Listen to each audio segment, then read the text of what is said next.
54 বছরের বাংলাদেশে ইনসাফ প্রতিষ্ঠা হয় নাই, জুলুম দূর হয় নাই, ন্যায় বিচার প্রতিষ্ঠা হয় নাই, জালিম মুক্ত শাসন আমরা পাই নাই। আমরা শোষক পেয়েছি, আমাদেরকে শোষণ করেছে, আমরা সেবক পাই নাই।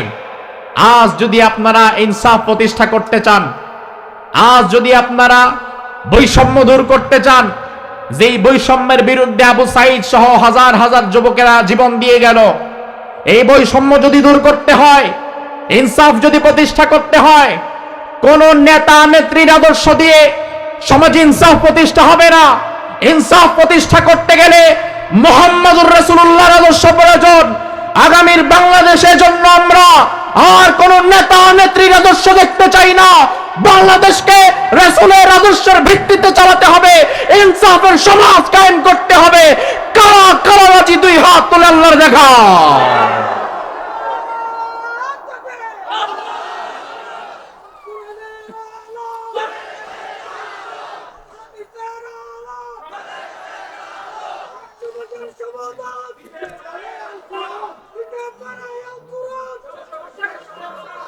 ভারতীয় রাজনীতিকে যেমন তারা বৃদ্ধাঙ্গুল দেখাচ্ছে, ভারতীয় আধিপত্যবাদকে যেমন ওসমান হাদি বৃদ্ধাঙ্গুল দেখিয়েছে, ওসমান হাদির এই মতাদর্শ যদি ধীরে ধীরে বাংলাদেশের টেকনাফ থেকে তেতুলিয়া, রূপসা থেকে পাথরিয়া সব যুবকদের মধ্যে একবার ছড়িয়ে যায়, তাহলে বাংলাদেশের ঘরে ঘরে ওসমান হাদি তৈরি হবে।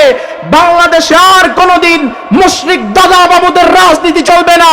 এই জন্য দিল্লির সন্ত্রাসীরা বাজেট করে ওসমান হাদিকে হত্যা করেছে। আজ আমাদেরকে শিক্ষা নেওয়া লাগবে। ওসমান হাদির মতো যদি আমাদেরকে জীবন দেওয়া লাগে, আমরা প্রয়োজনে জীবন দেব, তবুও কোনোদিন বাংলাদেশে ভারতপন্থী রাজনীতি আর চলতে দেব না। 54 বছরে যত দল, যত মানুষ ক্ষমতার চেয়ারে বসেছে, ন্যায় বিচার প্রতিষ্ঠা করার যত কথা বলেছে, ইনসাফের পক্ষে যত কথা বলেছে, বস্তুত তারা নিজেদের দল ছাড়া আর কোথাও তারা ইনসাফের কিচ্ছু করতে পারে নাই। আর ইনসাফ যদি প্রতিষ্ঠা করতে হয়, রাসূলুল্লাহর আদর্শ মেনটেন করে আপনাকে ইনসাফ করা লাগবে। তার কারণ জমিনে ইনসাফের পক্ষে কথা বলার মতো যখন কেউ ছিল না, ওই জাহিলি সমাজে জাহালাতের দেয়াল ভেঙে দিয়ে ইনসাফের প্রাচীর যিনি দাঁড় করিয়েছিলেন, তিনি আপনার আমার সকলের নবী মুহাম্মদ সাল্লাল্লাহু আলাইহি ওয়াসাল্লাম। রাসূলের ইনসাফ কেমন ছিল? এই আয়াতের শানে নুজুল দেখলে আপনি আতকে উঠবেন যে এভাবেও কি ইনসাফ করা যায়, যেটা দুনিয়াতে মুহাম্মদুর রাসূলুল্লাহ করেছেন। রাসূলুল্লাহ মসজিদে নববীতে বসে আছেন, আয়াতের শানে নুজুল বলছি। এমন সময় দুই ব্যক্তি এলেন রাসূলের দরবারে। এর মধ্যে এক ব্যক্তি ছিলেন মুসলিম। কি ছিলেন? সবাই বলেন। আরেক ব্যক্তি ছিল ইহুদি। কি? আচ্ছা, রাসূলের কাছাকাছি স্বাভাবিকত কে থাকবে? মুসলিম। আর ইহুদির সাথে তো রাসূলের ধর্মেরই মিল নেই। এই দুই ব্যক্তি এসে রাসূলুল্লাহর দরবারে বিচার দিলেন।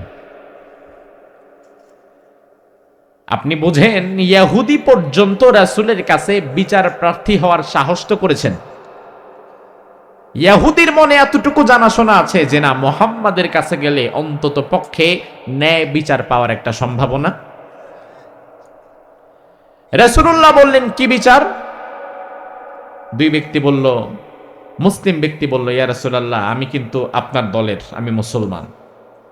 জিহাদের সময় টাকা লাগলে আমি টাকা দেই, যাকাতের সময় আমি যাকাত দেই, আমি আপনার সাথে নামাজ পড়ি, রোজা রাখি, দান সদকাও কম করি না। এখন বিচারটা হচ্ছে আমাদের দুইজনের জমি একসাথে লাগানো, দুইজনের জমির মধ্যে আইল আছে।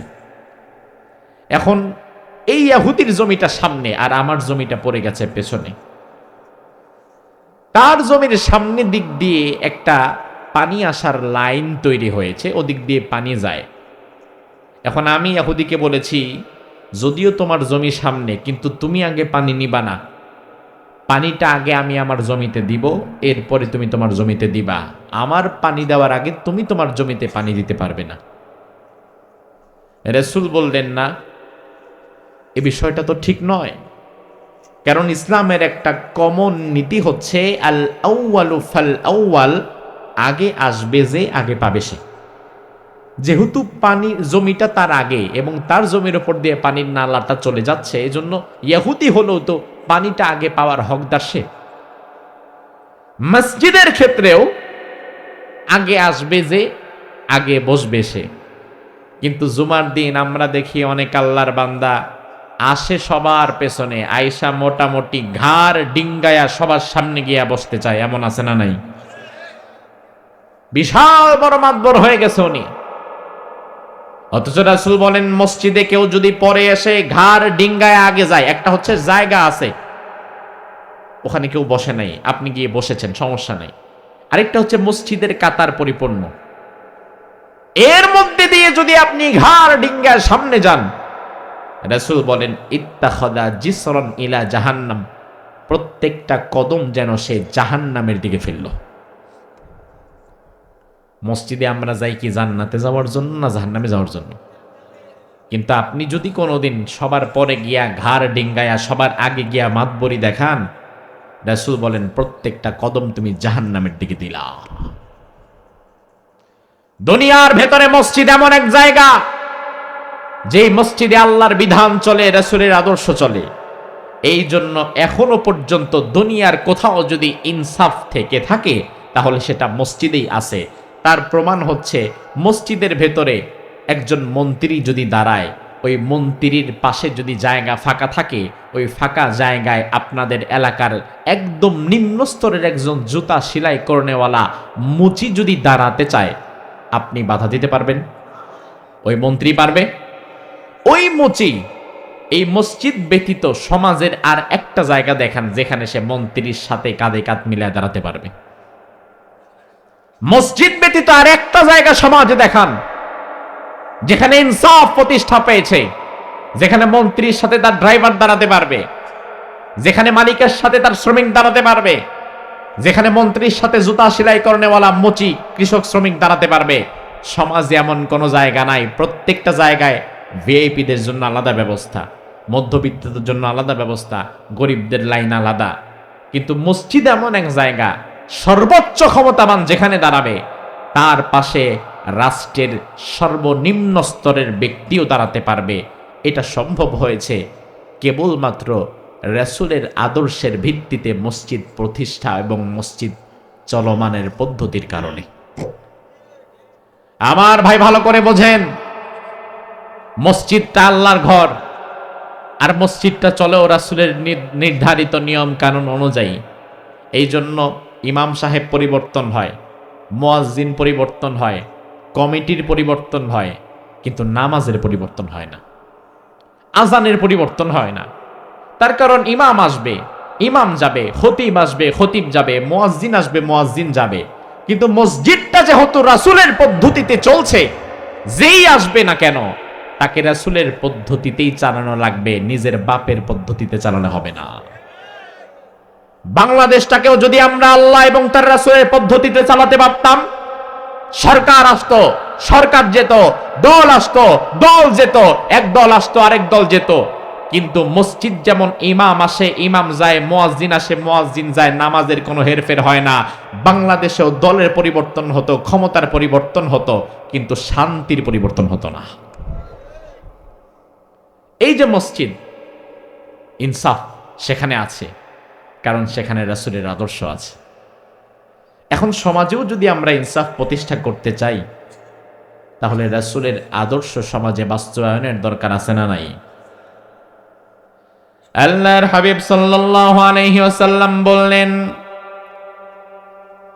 আমার বিচার হচ্ছে ইহুদির জমি যেহেতু আগে, পানিটা সে আগে দিবে, তারপরে পানিটা তুমি দিবা, কারণ তোমার জমিটা পরে। ওই মুসলিম ব্যক্তি রাসূলের মুখের উপরে বলে উঠলেন, আপনার এই বিচার আমি মানতে পারলাম না। নাউজুবিল্লাহ কয় না। দুনিয়াতে রাসূলুল্লাহর বিচার যদি কেউ না মানে, ওই রাসূলের বিচার না মানার পরে ইমানদার বলে দাবি করার মতো কোনো জায়গা কি আর তার আছে নাকি?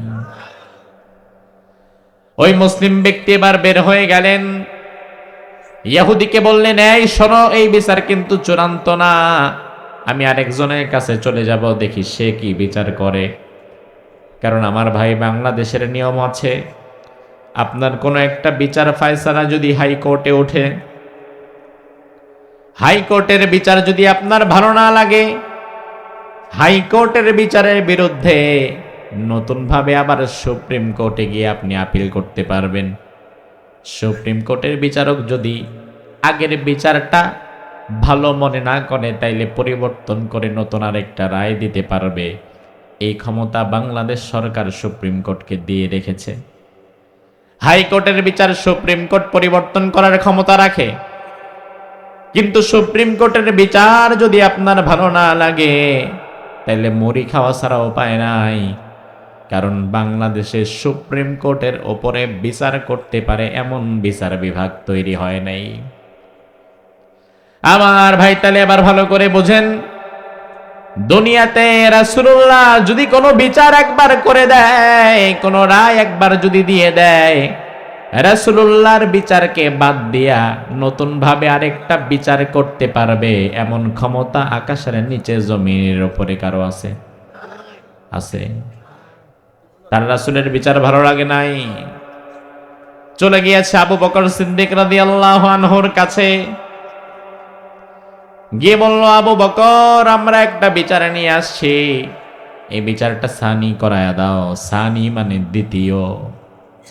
আবু বকর সিদ্দিক শুনে বললেন, বিচার আমি করে দেব, সমস্যা নাই, তবে আমার কথা হচ্ছে, যেহেতু দ্বিতীয় বিচার করাইতে আসছো, প্রথম বিচারটা কে করিয়েছেন?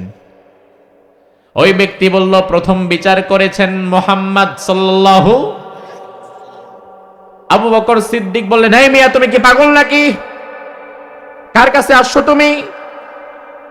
রাসূলুল্লাহ বিচার করেছেন, ওই বিচার ভালো লাগে নাই, তুমি আমার কাছে আসছো। আল্লাহ আমার হেফাজত করেছে, আমি যদি না জেনে একটা কথা বলে ফেলতাম, তাইলে তো আমার ঈমানটা চলে যেত। দূর হ, দূর হ, তোর কোনো বিচার আমি করতে পারবো না। কারণ সুপ্রিম কোর্ট কোনো বিচার করলে হাইকোর্টের ক্ষমতা নাই সেটাকে উইথড্র করার। রাসূল বিচার করেছে, আমি বাটা এখানে কলম ধরবো কিভাবে? দূর হ। ওই মন তাও মানে না। এবার সে চিন্তা করলো, সর্বশেষ আরেকজনের কাছে যাই, দেখি সে আমাদের বিচারটা করতে পারে কিনা। এবার ওই মুসলিম ব্যক্তি ইহুদিরা টানতে টানতে নিয়ে গেছে আরেক সাহাবীর কাছে। যে সাহাবীর কাছে গেছে, ওই সাহাবীর আবার কথার আগে হাত চলে বেশি। কি নাম? কথা কন। যেখানে বাঘের ভয়, বেটার কপাল খারাপ। আবু বকরের কাছে গিয়া যদি অন্তত ভুলটা বুঝতে পারত, তওবা করত, জীবনটা বেঁচে যেত, ঈমানটাও বেঁচে যেত। কিন্তু এবার চলে গেছে ডাইরেক্ট ওমরের কাছে। ওমরে ফারুকের কাছে গিয়ে বলল, ও ওমর, একটা বিচারে সানি করাইতে আসছি। আমার ভাই, রাসূলুল্লাহর পরে রাজনৈতিক দক্ষতা সবচেয়ে বেশি যার ছিল আল্লাহর জমিনে, সে আর কেউ না, সে হচ্ছে ওমর ইবনে খাত্তাব রাদিয়াল্লাহু আনহু। এক একজন সাহাবীর দক্ষতা এক এক দিকে বেশি ছিল। যেমন আবু হুরায়রার দক্ষতা হাদিস শাস্ত্রে বেশি, এজন্য অধিকাংশ হাদিসে দেখবেন আবু হুরায়রার রিওয়ায়াত। আবার আব্দুল্লাহ ইবনে আব্বাসের দক্ষতা তাফসীর শাস্ত্রে বেশি। আলী রাদিয়াল্লাহু আনহুর দক্ষতা বিচারিক কার্যে বেশি। আর রাজনৈতিক মতাদর্শ রাসূলুল্লাহর পরে সব চাইতে বিচক্ষণ ভাবে নিতে পারতেন ওমর ফারুক রাদিয়াল্লাহু আনহু। এজন্য আল্লাহর হাবিব বলেছেন, আমার পরে কোনো নবী নাই, আমার পরে কোনো রাসূল নাই। আল্লাহ রাব্বুল আলামিন যদি আমার পরে কাউকে নবী বানাতেন, তাইলে আর কাউকে না, সে ওমর রাদিয়াল্লাহু আনহুকেই নবী বানাতেন। আরো জোরে কোন। ওমরের কাছে এসেছে, বলে আমরা একটা সানি করাইতে চাই। ও সানি করাইতে চাও? তো তোমাদের পরিচয় কি? আমি মুসলমান, আপনাদের সাথী ভাই, আর এবার একটা ইহুদি। আগেই ভাগ করে দিছে, কারণ চিন্তা করছে যে আগে আমার পরিচয়টা দিই, যে আমি আপনার দলের কত কাছের মেয়ে, আমি আপনার কর্মী, আরো ভিন্ন দলের। এখন আসছি আপনার কাছে। আমার দেশে যদি কোনো বিচারকের কাছে এমন দুই ব্যক্তি যায়, আর বিচারক যদি বুঝতে পারে কোন ব্যক্তি আমার মতাদর্শ লালন করে, আমার দল করে, তাইলে ওই বিচারক ওইখানে জালিমের ভূমিকা অবলম্বন করে। বাংলাদেশের বিচার বিভাগের এক কলঙ্কজনক অধ্যায় রচনা করেছিল এক বিচারপতি, নাম শামসুদ্দিন মানিক। কি মানিক? টকশোর মধ্যে এসে দাম্ভিকতার সাথে বলছিল, সাইদির ফাঁসি দেওয়ার সাহস কেউ করে নাই। আমরা 4-5 জন বিচারক একসাথে বসেছিলাম, সাইদির ফাঁসির রায় দেওয়ার সাহস কেউ করতো না, আমি সাইদির ফাঁসির রায় লিখে দিছি। টকশোর মধ্যে সে দাম্ভিক ভাবে বলতো। 24-এর শেষ সময়ের টকশোগুলোতে আমরা যখন দেখতাম, সে খুব গর্ব ভরে অহংকার করে বলতো যে সাইদির ফাঁসির রায় লেখার ক্ষমতা কারো ছিল না, সবাই ভয় পেত যে এই মানুষটার ফাঁসি আমরা কেমনে দেই, আমি রায় লিখে দিছি, আমি সেই শামসুদ্দিন মানিক। অথচ ওই গর্ব, অহংকার আর দম্ভকে আল্লাহ রাব্বুল আলামিন এমন ভাবে ভেঙে চুরমাচুর করেছে, পালাবার জঙ্গলে গিয়া কলা পাতার মধ্যে শুইছিল, পালাইতে পারে নাই, পোলাপানে পিটায়া এরপরে পুলিশের হাতে দিয়ে দিছে। পুলিশ আবার যখন তারে থানা হাজতে নিতে গেছে, পাশের জনে লাথি মাইরা একটা জিনিস ফালাইও দিছে। আমি বললাম না কি করছে, আপনারা খবর দেখেন, কিন্তু কিছু একটা করছে আমার ভাই। তার কারণ জমিনে ক্ষমতা পেয়ে যারা জুলুম করে, এই জালিমদেরকে কোনো না কোনো একদিন লাঞ্ছিত করবেন কে? ওমর ফারুক বললেন, আচ্ছা তুমি মুসলিম, সে ইহুদি, বিষয়টা বুঝতে পারলাম, তো বিচার কি প্রথম না আগে কেউ করেছে? বলেন এটা সানি বিচার, আপনি দ্বিতীয়বার করে দেন। প্রথমটা ভালো লাগে না, এই জন্য আপনার কাছে এসেছি। আচ্ছা প্রথমটা ভালো নাই লাগতে পারে, তবে বিষয় হচ্ছে কে করেছেন প্রথম বিচার? বলা হলো প্রথম বিচার করেছেন মুহাম্মদ সাল্লাল্লাহু। ওমর ফারুক বললেন, ও মুহাম্মাদুর রাসূলুল্লাহর বিচার ভালো লাগে নাই? বলে না, আপনার বিচারটা আরো সুন্দর হবে আমার মনে হয়। ওমরের পাম দিচ্ছে যেন বিচারটা ডাইরেক্ট আমার পক্ষে চলে আসে। ওমর বলে, হ্যাঁ দাঁড়াও, ঘর থেকে আসছি, বিচারটা করে দেব। ওই ব্যক্তি বলল যে একটু পানি টানি খায় আবার আসবে। আমার ভাই, হাদিস বলছে ওমর ফারুক রাদিয়াল্লাহু আনহু বের হলেন, ফাখরাজা ইলাইহা মুস্তামিলান আলা সাইফি। তলোয়ারগুলো মানুষ স্বাভাবিকত একটা খাপের মধ্যে রেখে দিতেন, নয়তো জং টং ধরে যেত। খাপ থেকে তলোয়ারটা ঘরের ভেতরে খুলছেন, কারণ বাহিরে নিয়ে খুলমু তলোয়ার আর এটা দেখে তুমি দৌড় দিবা, এত সময় তো নাই। ফাদারাবা ইলাইহা মুস্তামিলান আলা সাইফি, ফাখরাজা ইলাইহা মুস্তামিলান আলা সাইফি। তিনি তলোয়ারটা আগে খুলে ফেললেন, এক দৌড়ে বাহিরে বের হলেন। ফাদারাবা আলা উনুকি, কোন কথা বার্তা না বলে, কাল বিলম্ব না করে, কিছুই বুঝতে দিলেন না, আসার সাথে সাথেই একটা কোপ দিয়ে ওই মুসলিম নামক ব্যক্তির গর্দানটা তার দেহ থেকে বিচ্ছিন্ন করে দিলেন। আপনাদেরকে শুনে একটু কষ্ট লাগছে যে একজন মুসলমানকে মেরে ফেলছে, তাহলে একটু জোরে বলেন তো আল্লাহু আকবার। আমার ভাই, এই দৃশ্য দেখে ইহুদি ব্যক্তি দৌড়াচ্ছে। ও মনে করছে এবার আমারও বেরাইব, যে আমিও কেন তার কাছে আসলাম। সব জায়গায় খবর ছড়ায় দেয়া হয়েছে, আন্না ওমর কাতালা মুসলিমান, ওমর একজন মুসলমানকে হত্যা করেছে। ওই মুসলিম ব্যক্তি যাকে ওমর হত্যা করেছে, তার আত্মীয় স্বজনের লোকেরা বিচার প্রার্থী হয়ে রাসূলুল্লাহর দরবারে চলে গেলেন, গিয়ে বললেন, ইয়া রাসূলুল্লাহ, আমরাও তো মুসলমান, ওমরও মুসলমান, আপনি তো কোরআনের বিধান প্রতিষ্ঠা করেছেন। কোরআন বলে হাতের বদলে হাত, পায়ের বদলে পা, চোখের বদলে চোখ, জানের বদলে জান। অর্থাৎ আমাকে যে যতটুকু মারবে, কোরআন বলে তাকেও ঠিক ততটুকু মারা হবে, এটাকে বলে কিসাস। এখন ওমর যেহেতু আমাদের ভাইকে হত্যা করে ফেলেছে, আমরা ওমরকে মাফ করব না, আমরা ওমরের কিসাস চাই, যেইভাবে ওমর আমাদের ভাইকে হত্যা করেছে আমরা সেইভাবে ওমররেও হত্যা করতে চাই। আবার ভাইরা, আল্লাহ রাব্বুল আলামিন বলেন ওয়ালাকুম ফিল কিসাসি হায়াত, কিসাসের মধ্যে আমি আল্লাহ তাআলা জীবন নিহিত করে দিয়েছি।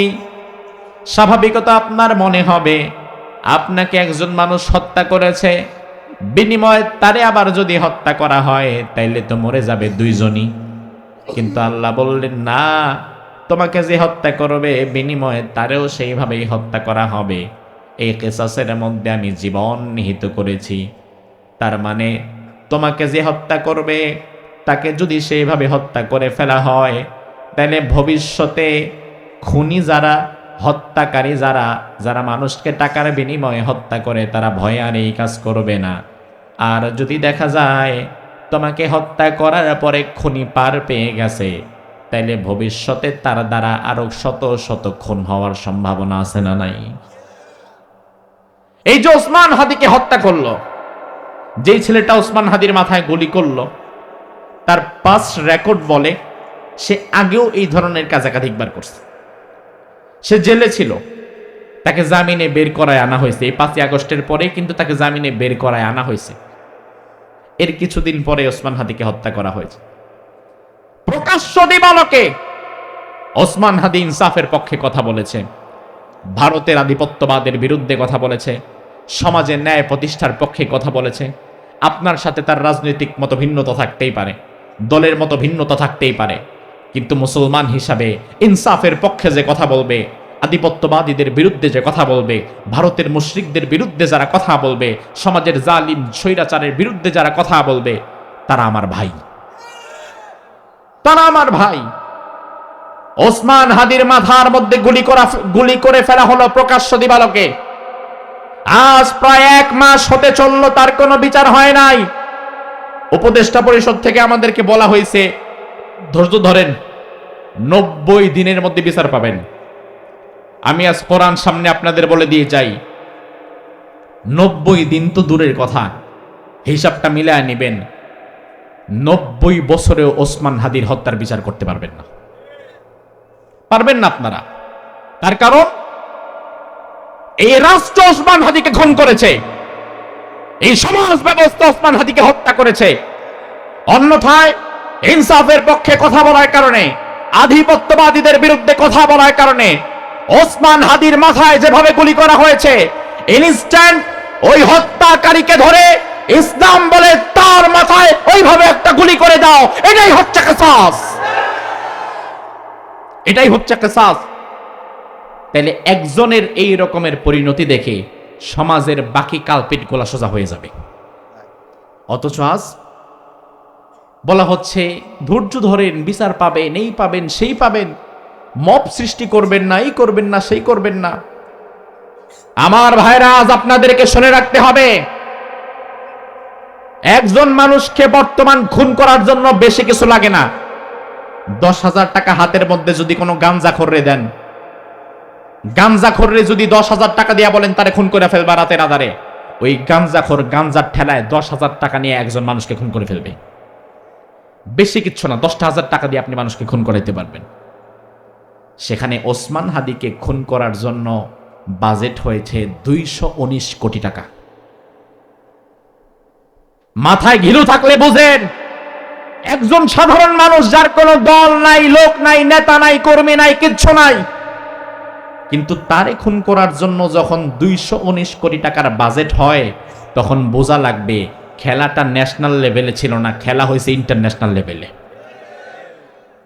কারণ ভারতের মুশরিকেরা দিল্লি থেকে হিসাব কষে দেখেছে, বর্তমান ওসমান হাদি যেমন ইনসাফের পক্ষে কথা বলা শুরু করেছে, ভারতীয় রাজনীতিকে যেমন তারা বৃদ্ধাঙ্গুল দেখাচ্ছে, ভারতীয় আধিপত্যবাদকে যেমন ওসমান হাদি বৃদ্ধাঙ্গুল দেখিয়েছে, ওসমান হাদির এই মতাদর্শ যদি ধীরে ধীরে বাংলাদেশের টেকনাফ থেকে তেতুলিয়া, রূপসা থেকে পাথরিয়া সব যুবকদের মধ্যে একবার ছড়িয়ে যায়, তাহলে বাংলাদেশের ঘরে ঘরে ওসমান হাদি তৈরি হবে।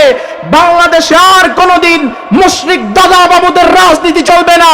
এই জন্য দিল্লির সন্ত্রাসীরা বাজেট করে ওসমান হাদিকে হত্যা করেছে। আজ আমাদেরকে শিক্ষা নেওয়া লাগবে। ওসমান হাদির মতো যদি আমাদেরকে জীবন দেওয়া লাগে, আমরা প্রয়োজনে জীবন দেব, তবুও কোনোদিন বাংলাদেশে ভারতপন্থী রাজনীতি আর চলতে দেব না।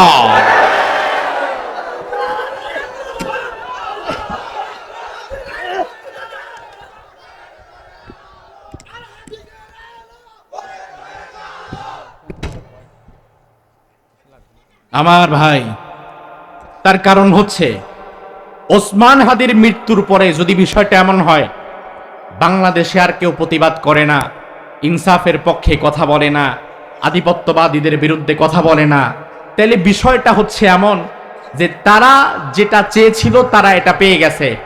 ভবিষ্যৎ বাংলাদেশেও আমাদেরকে তারা গোলাম বানিয়ে রাখবে।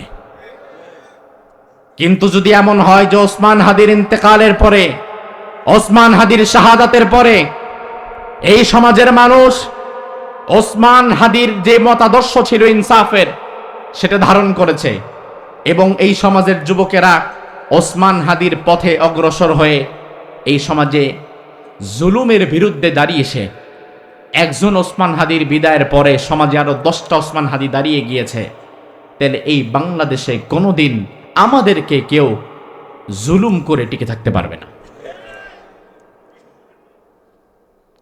ওমর ফারুক রাদিয়াল্লাহু আনহু হত্যা করে ফেললেন, বলা হলো কিসাস লাগবে আমাদের, আমরা ওমরকে হত্যা করে ফেলব।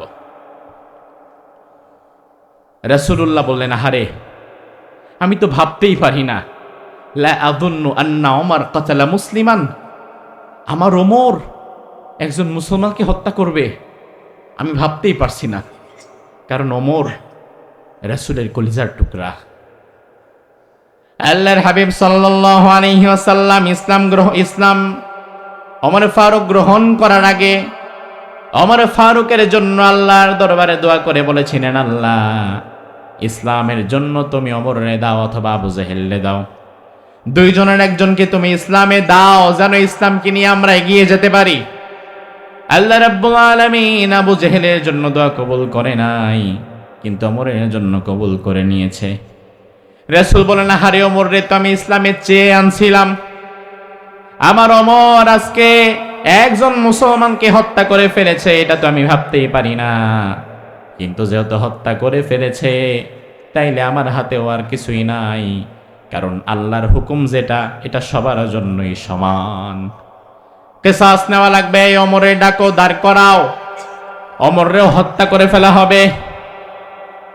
এমন সময় আল্লাহ রাব্বুল আলামিন আয়াত নাযিল করে দিলেন, ফালা ওয়া রাব্বিকা লা ইউমিনুনা হাত্তা ইউহাক্কিমুকা ফীমা শাজারা বাইনাহুম সুম্মা লা ইয়াজিদু ফী আনফুসিহিম হারাজাম মিম্মা কাযাইতা ওয়া ইউসাল্লিমু তাসলিমা।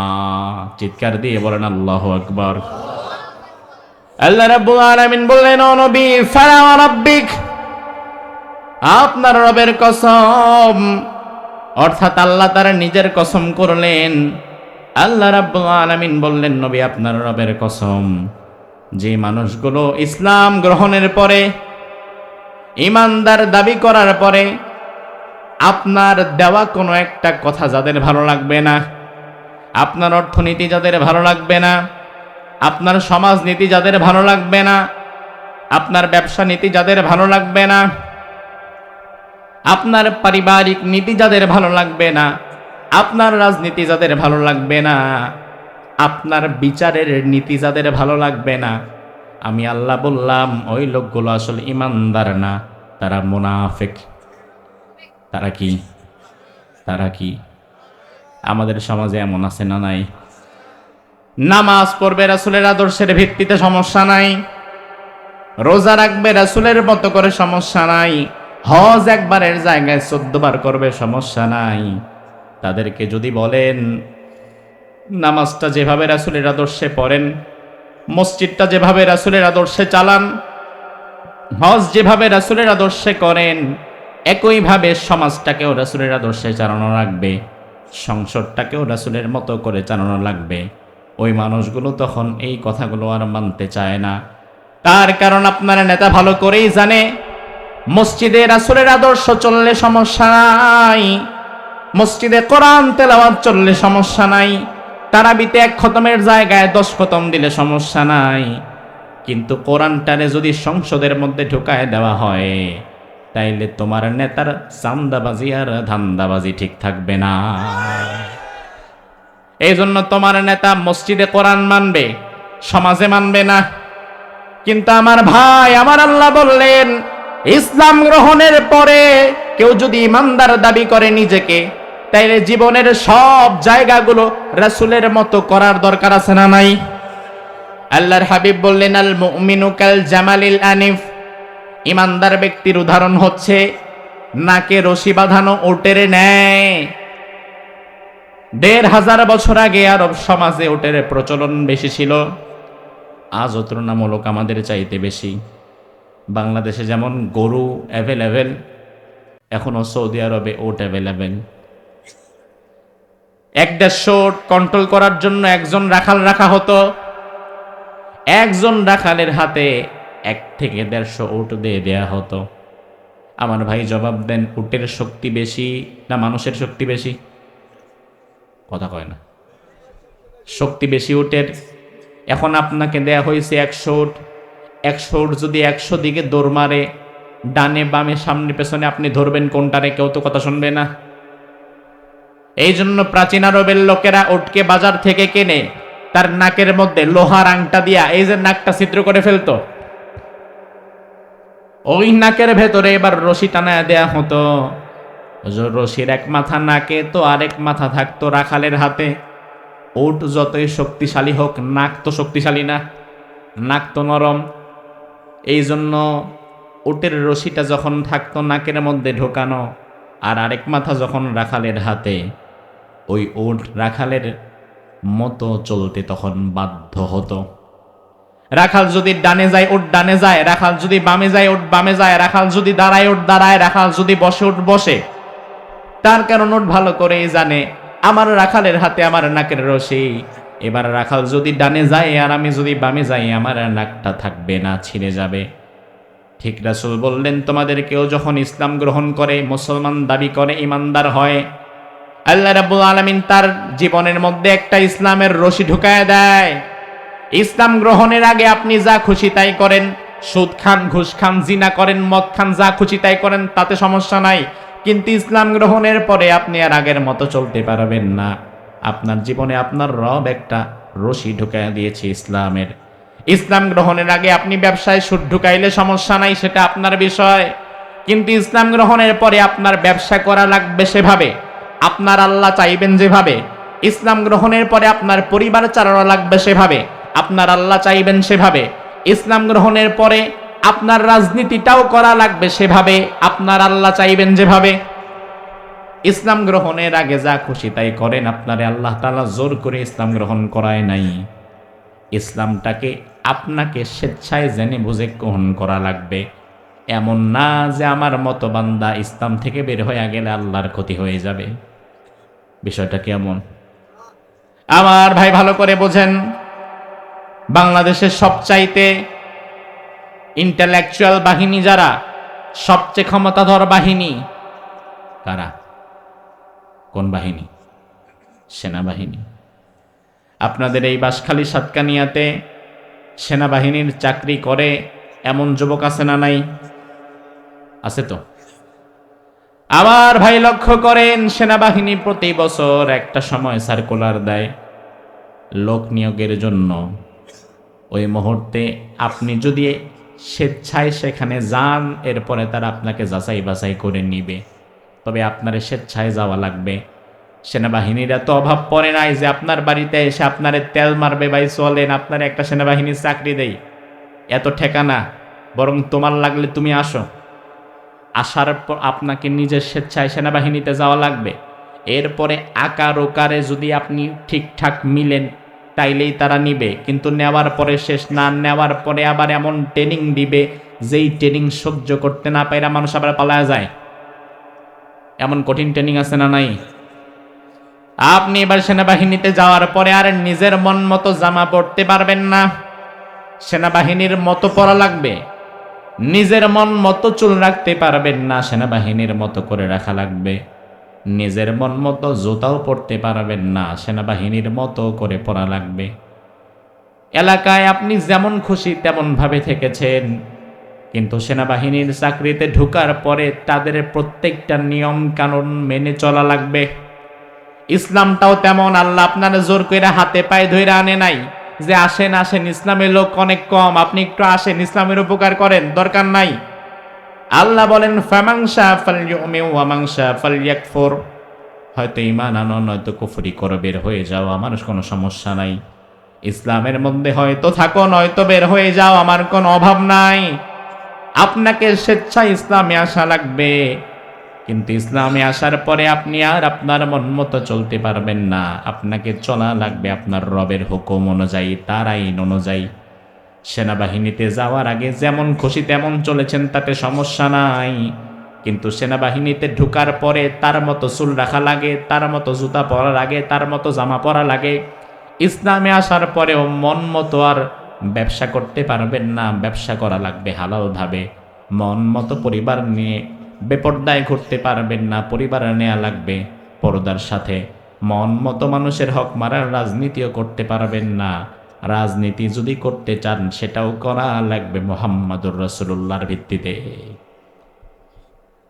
আমার ভাই, আল্লাহ রাব্বুল আলামিন আয়াত নাযিল করে দিলেন, ও নবী, ইসলাম গ্রহণের পরে যাদের আপনার বিচার ভালো না লাগবে, আমি আল্লাহ বলে দিলাম তারা ইমানদার না, তারা মুনাফিক। আর ওমর কোন ইমানদাররে মানে নাই, ওমর মেরেছে এক মুনাফিকের বাচ্চাকে। আমাদের সমাজেও বর্তমানে নামাজ পড়বে, রোজা রাখবে, হজ করবে, যাকাত দিবে, সব দিবে, কিন্তু ইসলামের রাজনীতি ভালো লাগে না, ইসলামের অর্থনীতি ভালো লাগে না, রাসূলের বিচার নীতিগুলো ভালো লাগে না, এমন মুনাফিক আছে না নাই? আমার ভাই, এজন্য দুনিয়াতে রাসূল ইনসাফ প্রতিষ্ঠা করেছেন। মুসলমান ব্যক্তির বিরুদ্ধে ইহুদির পক্ষে রাসূল রায় দিয়েছেন, নিজ দলের বিরুদ্ধে গিয়ে ইহুদির পক্ষে রাসূলের রায় দেওয়াই প্রমাণ করে দুনিয়াতে ইনসাফের আদর্শ যিনি প্রতিষ্ঠা করেছেন তিনি আর কেউ না, তিনি মুহাম্মাদুর রাসূলুল্লাহ। রাসূলের কাছ থেকে ইনসাফ শেখা লাগবে। রাসূলের কাছ থেকে ইনসাফ শিখেছিলেন ওমর ফারুক রাদিয়াল্লাহু আনহু। ছোট্ট একটা ঘটনা বলি, শেষ করছি। ওমর ফারুক রাদিয়াল্লাহু আনহু যখন প্রেসিডেন্ট, আমিরুল মুমিনিন, ইসলামী রাষ্ট্র বাড়তে বাড়তে অর্ধেকটা দুনিয়া পর্যন্ত বিস্তৃতি লাভ করে ফেলল। সুবহানাল্লাহ বলবেন না? মিশর বিজয় হয়ে গেল। মিশর যিনি বিজয় করলেন ওই সাহাবের নাম হচ্ছে আমর ইবনুল আস। আমি গত রমজানে মিশরে ছিলাম।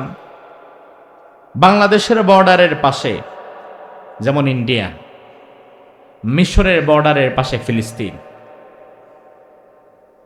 বাংলাদেশে যেমন রোহিঙ্গারা এসে, এই যে আপনাদের চট্টগ্রামের বিরাট একটা অংশে 10-12 লাখ রোহিঙ্গা এসে দীর্ঘদিন যাবৎ থাকছে, মিশরের বর্ডারের কাছে রাফাহ একটা অঞ্চল, সেখানেও লক্ষ লক্ষ শরণার্থী ফিলিস্তিনের তারা এসে থাকছে। তো আমি একটা প্রজেক্ট নিয়ে গিয়েছিলাম। 5 দিন আমরা হাজার হাজার ফিলিস্তিনি ভাইদেরকে ইফতার করিয়েছি, যাদের কারো হাত নাই, পা নাই। এমন অসংখ্য ছোট ছোট বাচ্চাদেরকে দেখেছি, হাজার হাজার বাচ্চা, দেখলে মনে হবে যেন জান্নাতি ফুল, এতটা সুন্দর, অথচ মা নাই, বাবা নাই, কেউ নাই। 100 বাচ্চার দায়িত্বে একজন মহিলা নিয়োজিত। 100 বাচ্চার দায়িত্বে যদি একজন মহিলা থাকে, ওই মহিলা কি করতে পারে বুঝেন? আপনার ছোট্ট একটা বাচ্চাকে দেখার জন্য বাচ্চার মা, নানি, দাদি, খালা, ফুফু এতজন থাকার পরেও হয়রান হয়ে যায়। আর সেখানে 100 বাচ্চার জন্য একজন ধাত্রী মহিলা নিয়োজিত। ওই জায়গায় যাওয়ার পরে মাজলুমদের যে দৃশ্য দেখলাম, আপনারা দোয়া করেন, এই বছরেও রমাজানে 10 দিনের সফর আছে আমার মিশরে। ফিলিস্তিনি ভাইদের সেই প্রজেক্টগুলো নিয়ে কাজ করতে হবে। আল্লাহ সুবহানাহু ওয়া তাআলা যেন মাজলুমদের পাশে আমাদের দাঁড়াবার তৌফিক দান করে, আমরা বলি আমিন। এই মিশর বিজয় হলো, মিশর বিজয় করলেন আমর ইবনুল আস। ওমর ফারুক রাদিয়াল্লাহু আনহু মিশরের দায়িত্বশীল গভর্নর আমর ইবনুল আসকে বানালেন। বেশ কিছুদিন পরে ওমরের দরবারে একটা বিচার নিয়ে আসলেন কিবতি বংশের এক লোক, এক যুবক মিশর থেকে আসছে, খুঁজতে খুঁজতে ওমরের কাছে আসছে। এসে বলল, আপনি কি আমিরুল মুমিনিন ওমর? বলে, হ্যাঁ আমি আমিরুল মুমিনিন ওমর। তুমি কে? বলে, আমি মিশর থেকে এসেছি, আর আমার পরিচয় হচ্ছে আমি একজন খ্রিস্টান, আমার বংশ হচ্ছে কিবতি। কিবতি মানে হচ্ছে ফেরাউনের বংশ। কার বংশ? কথা কয় না, কার? ফেরাউনের বংশ। আমার বিচার হচ্ছে বর্তমান মিশরের গভর্নর, যিনি দায়িত্বশীল মন্ত্রী, আমর ইবনুল আসের ছেলের বিরুদ্ধে। কি বিচার? বিচার হচ্ছে আমর ইবনুল আসের ছেলে আর আমি একটা ঘোড় দৌড়ের প্রতিযোগিতায় অংশগ্রহণ করেছিলাম, ঘোড়া হাঁকাবো। তো আমি ঘোড়া ভালো চালাতে পারি, আমি এগিয়ে গিয়েছি, আর আমর ইবনুল আসের ছেলে সে পারে নাই আমার সাথে প্রতিযোগিতায়। এখন আমি কেন পারলাম, সে কেন পারল না? তার বাবা যেহেতু রাষ্ট্রের সর্বোচ্চ দায়িত্বশীল মন্ত্রী, সে হাতের মধ্যে চাবুক নিয়ে হাজারো মানুষের সামনে আমাকে চপেটাঘাত করলো, চাবুক দিয়ে আঘাত করলো, মারলো, সবার সামনে আমাকে আঘাত করলো। এই যে দেখেন আমার পিঠের মধ্যে আমর ইবনুল আসের ছেলের বাড়ির দাগ। আমি শুনেছি আপনি নাকি আমিরুল মুমিনিন, ন্যায় বিচারক, আপনি নাকি মুহাম্মদুর রাসূলুল্লাহ থেকে ইনসাফ শিখেছেন। আজ আমি সত্যি দেখতে চাই ইসলাম কি শুধু মুসলমানদের জন্যই, নাকি আমি ফেরাউনের বংশের লোক, আমার জন্য আপনি ন্যায় বিচার করতে পারেন কিনা, আমি এটা দেখতে চাই। এই জন্য মিশর থেকে আমি হাজার হাজার মাইল পাড়ি দিয়ে মদিনাতে চলে এসেছি, আপনি বিচার করেন। ওমর ফারুক বললেন, এই রাষ্ট্রীয় মেহমানখানা করে দাও, এই কিবতি যুবককে ওখানে 2-4-5 দিন থাকার ব্যবস্থা করে দাও। তার কারণ মিশর থেকে মদিনায় আসার মধ্যেও একটা সময়ের দরকার আছে না নাই? প্লেন নাই যে উড়ে চলে আসবে। রাষ্ট্রীয় পয়গাম পাঠিয়ে দেয়া হলো, আমর ইবনুল আস, আমি খলিফাতুল মুসলিমিন ওমর, আমার চিঠি পাওয়া মাত্রই তুমি আর তোমার ছেলে কাল বিলম্ব না করে রওনা দিয়ে দেবে, বাকি কথা পরে হবে। আমর ইবনুল আসের চিঠি পেয়ে, আমর ইবনুল আস ওমর ফারুকের চিঠি পেয়ে নিজের ছেলেকে নিয়ে দ্রুত গতিতে চলে এসেছে মদিনায়। ওমর ফারুক কিবতি যুবককে ডেকেছে, সামনে আসো, দাঁড়িয়েছে। আমর ইবনুল আসের ছেলেকে ওমর ফারুক বলল, এই যুবককে চেনো? জি চিনি। এই যুবক তোমার সাথে প্রতিযোগিতা অংশগ্রহণ করেছে, তুমি খেলতে পারো নাই, প্রতিশোধ প্রবণ হয়ে তুমি তাকে আঘাত করেছো, পিঠের মধ্যে চাবুক দিয়ে বাড়ি দিয়েছো, কথা ঠিক? আমর ইবনুল আসের ছেলে বলল, জি কথা ঠিক। ওমর ফারুক বললেন, তাহলে শোনো, আমি ন্যায় বিচার করব, ইনসাফ কায়েম করব। এই মুহূর্তে তার হাতে চাবুক তুলে দেওয়া হবে, সে যতগুলো বাড়ি ইচ্ছা তোমার পিঠে দিবে। আমর ইবনুল আসের সামনে ওমর ফারুকের ন্যায় বিচার হচ্ছে। ওই কিবতি ফেরাউনের বংশের যুবকের হাতে চাবুক তুলে দেওয়া হলো, ওই চাবুক দিয়ে পিঠের জামা তুলে সে ততগুলো আঘাত করলো যতগুলো আঘাত তার পিঠে করা হয়েছিল। আমার ভাইরা, জবাব দেন তো, ন্যায় বিচার কি হইছে না হয় নাই? হইছে না হয় নাই? আর কিছু বাকি আছে? কিন্তু ওমর দেখেন কি করে। ওমর আমর ইবনুল আসকে বলল, আমর ইবনুল আস, আজ এতটুকুর উপর দিয়ে আমি বিচার শেষ করে দিলাম, কিন্তু ভবিষ্যতে যদি তোমার ছেলে আবার কোনোদিন কোন যুবকের গায়ে হাত তুলে আবারও জুলুম করে কারো উপরে যদি আঘাত করে, তাহলে ভবিষ্যতে শুধু এই ছেলের বিচার না, যেই বাবার ক্ষমতায় ছেলে জুলুম করে, ভবিষ্যতে ওমরের দরবারে ওই বাবার গায়েও চপেটাঘাত করা হবে। ওই বাপের গায়েও ওমর ফারুক চাবুকের বাড়ি দিতে কুণ্ঠাবোধ করবেন না। আমার ভাই, এটা হচ্ছে অমর। আজকের জামানায় যদি অমর থাকতো তাইলে শুধু সাদাবাজ কর্মী না, যেই কর্মী নেতার জন্য সাদাবাজি করে, অমর যদি আজকের জামানায় বেঁচে থাকতো ওই কর্মী এবং ওই নেতারে বাইন্দা পিটাইতো। কারণ যেই নেতার ক্ষমতায় তুমি চাঁদাবাজি করো, ইসলাম বলে তোমারেও সেইভাবে তোমার নেতা সিদ্ধা পেটানো হবে।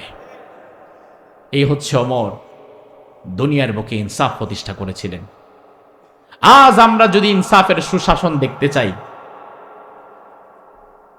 কথা প্রসঙ্গে বলি, বিএনপির সর্বোচ্চ পর্যায়ের নেতা যিনি তারেক রহমান সাহেব দেশে আসলেন। দেশে এসে তিনি 18 মিনিটের একটা ভাষণ দিলেন।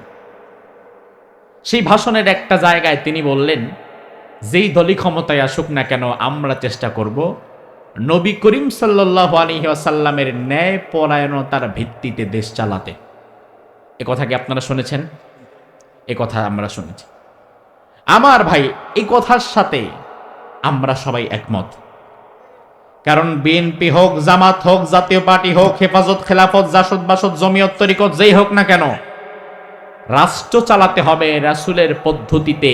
এই কথার সাথে আমরা সবাই একমত আছি না নাই? তবে হ্যাঁ, আপনার কথা যেন কথার জায়গায় ঠিক থাকে। এ কথা যেন শুধু মানুষকে মন ভোলাবার মতো কোনো কথা না হয়। তার কারণ বিশ্বাস করেন, 54 বছরের বাংলাদেশে ইনসাফ প্রতিষ্ঠা হয় নাই, জুলুম দূর হয় নাই, ন্যায় বিচার প্রতিষ্ঠা হয় নাই, জালিম মুক্ত শাসন আমরা পাই নাই। আমরা শোষক পেয়েছি, আমাদেরকে শোষণ করেছে, আমরা সেবক পাই নাই। আজ যদি আপনারা ইনসাফ প্রতিষ্ঠা করতে চান, আজ যদি আপনারা বৈষম্য দূর করতে চান, যেই বৈষম্যের বিরুদ্ধে আবু সাইদ সহ হাজার হাজার যুবকেরা জীবন দিয়ে গেল, এই বৈষম্য যদি দূর করতে হয়, ইনসাফ যদি প্রতিষ্ঠা করতে হয়, কোন নেতা নেত্রীর আদর্শ দিয়ে সমাজে ইনসাফ প্রতিষ্ঠা হবে না। ইনসাফ প্রতিষ্ঠা করতে গেলে মুহাম্মদুর রাসূলুল্লাহর আদর্শ প্রয়োজন। আগামীর বাংলাদেশের জন্য আমরা আর কোন নেতা নেত্রীর আদর্শ দেখতে চাই না। বাংলাদেশকে রাসূলের আদর্শের ভিত্তিতে চালাতে হবে, ইনসাফের সমাজ কায়েম করতে হবে। কারা কারাবাজি দুই হাত তুলে আল্লাহর দেখা।